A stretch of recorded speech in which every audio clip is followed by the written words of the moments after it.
heaven together. That's the way I see it.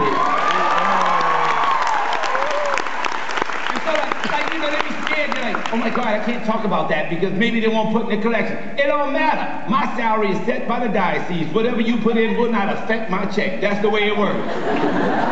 And so people they're so afraid. But at my church, I'll give sermons. I call them tell it like it is sermons. Now, it's good in my church to do a tell it like it is sermon because I have a very famous parishioner whose name is Aaron Neville. And Mr. Aaron first hit in 1959 was tell it like it is. So when I do a tell it like it is sermon, I say, Mr. Aaron, can I? He say, tell it like. So I go on. One Sunday, I was in the middle, I was just going off on the people. It was crazy. I started naming all the sins that had happened because y'all know I hit it all. So I was just rolling on it. I'm just talking about I talk about the old people, the young people, the middle people. I even got on the baby. I told the baby, I said, if you not coming in my church and bringing the ministry of hope, you ain't doing your job either. The baby like, I don't care. I was just rolling on everybody. I started talking about, some people think, that maybe the 10 Commandments changed. They ain't changed. Been the same since they came off the mountain with Moses. And so they're like, well, it's different now. It ain't different. If you could burn in hell for it, then you're going to burn in hell now. That's the way it works. Last time I checked, thou shalt not kill meant thou shalt not kill. Thou shalt not steal meant thou shalt not steal. Thou shalt not commit adultery meant you ain't supposed to do it. If it ain't yours, don't touch it.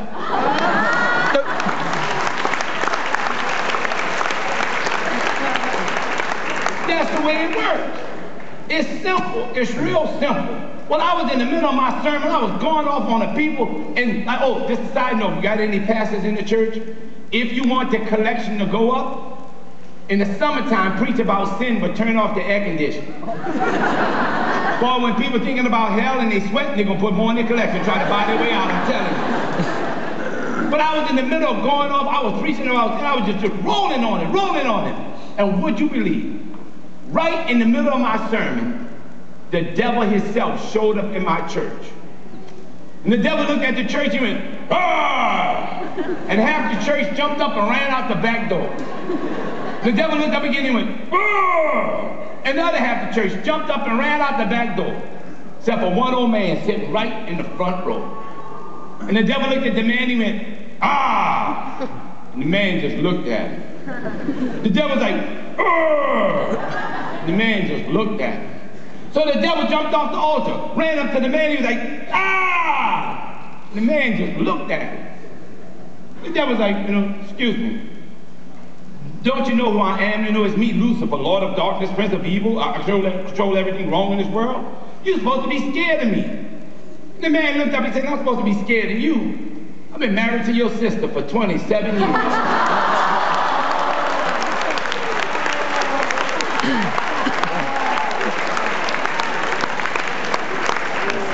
I don't make them up. I just repeat them.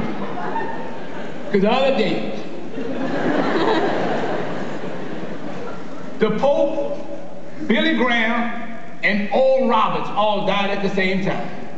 Now, the Pope been the leader of the Catholic Church for all these years. Billy Graham has been out on the Baptist ministry doing phenomenal stuff. Oral Roberts was a phenomenal evangelist for hundreds and hundreds of years because he was ancient before he died. And so the Pope, Billy Graham, and Oral Roberts all died at the same time. And when they got to the pearly gates, they rang the doorbells like ding dong. And St. Peter opened up the gate and said, "Oh, my Lord, look what I got here. I got the Pope, Billy Graham, and Oral Roberts." He said, "But fellas, I'm going to tell y'all this. All three of y'all are going to get in and you're going to have a nice place, but the problem is I didn't expect all three of y'all to show up at the same time. So your house ain't ready yet. Let me see if I can get somebody to put you up for the night." So St. Peter picked up the phone and he called down to hell. It was like ring, ring. The devil said, "Hello?" He said, "Hey, Lou, it's me, Pete. How you doing?" "Yeah, I know we ain't talked in a while. Everything good?" "Okay. Look, I need you to do me a favor." And the devil's like, "A favor? What's that?" So, I got the Pope, Billy Graham, and Oral Roberts down here, and, all three of them are going to get in, but I need to know if you can at least just put them up for the night. Well, you know, the devil thought to himself, I ain't done nothing for the Lord in a long time. I'm going to go ahead and do this. So the Pope, Billy Graham, and Oral Roberts all headed down to hell. And after about 2 hours, the phone in heaven rang. It's like, ring, ring. Sound like hell. Ring, ring. And Peter picked up the phone and said, hello? He said, Peter, it's me, Lou. How you doing? He said, I'm all right. He said, man, look, I need you to do me a favor. St. Peter said, well, what was that? He said, man, I need you to come down here and get these 3 boys. Peter's like, why? He said, man, they're causing all kinds of problems. And St. Peter said, what kind of problems could the Pope, Billy Graham, and Oral Roberts be having down in hell? He said, man, look, the Pope is down here forgiving everybody. Billy Graham is down here trying to save everybody. And Oral Roberts raised enough money to put in air conditioning.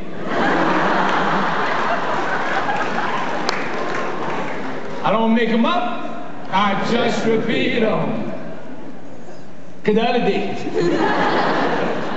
I was preaching one of the big novenas in New Orleans. Now, in New Orleans, we have a wonderful church, Our Lady of Guadalupe, and they're with a tan. And so, for Guadalupe, at Our Lady of Guadalupe Church in New Orleans, we also have the International Shrine of St. Jude. And so people come there 4 times a year for a 9-day novena. Now, when you're a novena preacher, though, man, they work you hard. I thought after slavery days, I didn't have to work that much. And so, like, I'm like, Abe Lincoln signed them papers. And so, but if you preach the novena, you got to preach 5 times a day for 9 straight days.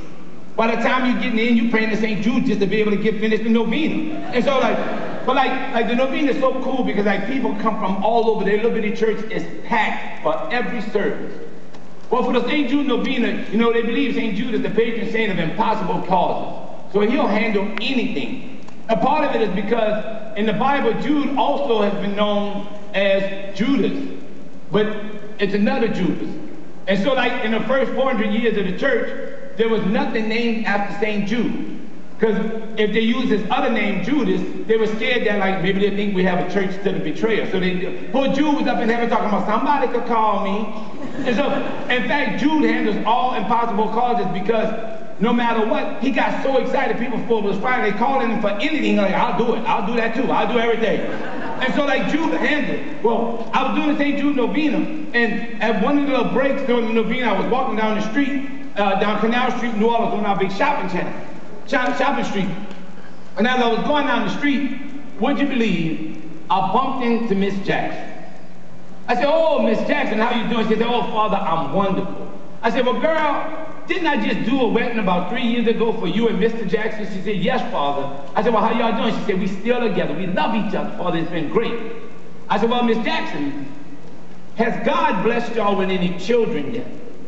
She said, oh, no, Father, not yet. I said, well, you know what? Look, I'm doing the St. Jude novena.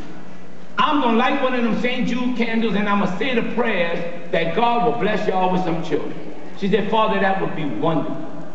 And so I did the prayers, and would you believe about 10 years later, I was back doing the St. Jude novena again. And while walking down Canal Street, who you think I bumped into? Miss Jackson. I said, oh, Miss Jackson, how you doing? She said, Father, I am wonderful. I said, girl, 10 years ago when I saw you, I asked you if you had any children. Has God blessed you with any children yet? She said, oh, yes, Father. Since the last time we talked, we've had 11. I said, what? She said, yeah, 3 sets of twins and 4 singles. I was like, 5 singles. And so I said, oh, Lord, girl. I said, well, where's Mr. Jackson? She said, he at St. Jude trying to blow out that damn candle. I don't make them up. Just repeat them.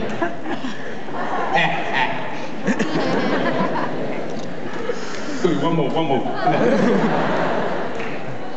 The other day. Oh, that was good. They had 2 priests were in the rectory, and they were talking to each other. One was Father Frank, and the other was Father Joe. And Father Frank and Father Joe, they was talking. Father Joe said, you know, Frank, I got to tell you, I love being a priest, but I'm tired of always having to be good. Man, everywhere we go, everything we do, everybody wants us to be good. I'm just sick of it. Man, just one time I wish we could just have a good time, like just go party somewhere, just let it all loose. You know, just be free. Father Frank said, Joe, man, we can't do that. We preach. We preach, man. What would the people think if they saw us, you know, like out there in the club or getting drunk? Man, what would you think people think? He said, man, look, it's all right, Frank. I got a plan. We ain't got the party here. We could go over to Lake Charles to the casinos. We can go have a good time. Man, we can go over, we can like go to the casino, jump from casino to casino. We can get drunk as a skunk and then drag ourselves back home. Father Frank said, well Joe, if you think that'll work. So the next day they got together and they headed over to Lake Charles. And man, they played all day long. They was drinking nonstop. They didn't get back to the rectory till like 5 in the morning. And Father Frank said to Joe, Joe, man, I gotta tell you, I'm feeling kind of bad, man. We should have never done that. We should have, man, we preached, man. We preached. We should have never done that. Father Joe said, it's all right, man, because I got a plan. Tomorrow morning, we're gonna get up. You can hear my confession. I can hear your confession. We can take care of that. So Father Frank said, well, if you think that'll work. So the next morning, Father Frank and Father Joe got up. Father Frank put on his little vestments, put on his stole, and went inside the confession. He sat down. And then came Father Joe. Father Joe knelt down and said, bless me, Father, for I've sinned. Father Frank said, what you did? He said, man, last night, whoa, me and my priest friend went out on the town, man. We went from casino to casino. We got drunk as a skunk, drug ourselves back in the rectory at 5 in the morning. But I'm feeling kind of bad. Father Frank said, it's okay, my friend, because God is a forgiving God, and your sins will be forgiven. For your penance, why don't you give like $5 to church, maybe say 5 Hail Marys, and God will be with you. Father Joe said, well, thank you, Frank, and he headed out. Well, Father Joe went and put on his vestments, and him and Father Frank changed sides. Father Frank came in, he said, bless me, Father, for I've sinned. Father Joe said, what did you do? He said, man, last night, me and my priest friend, man, we went out on the town. We went over to the casino, went from casino to casino, got drunk as a skunk, and drug ourselves back in the rectory at 5 in the morning. And I'm feeling kind of bad. And Father Joe said, you did what? I can't believe you. Man, you're a disgrace to the priesthood. I can't imagine anybody doing anything like that. Oh my God. You know what, for your penance? Give like $500 to the church. Do like 400 rosaries on your knees around the church. And when you come back, maybe, just maybe your sins will be forgiven, but I ain't making you no promises. And Father Frank said, Joe, what's the matter with you in there? He said, man, look, I don't care what I do on my free time, but I take my job seriously.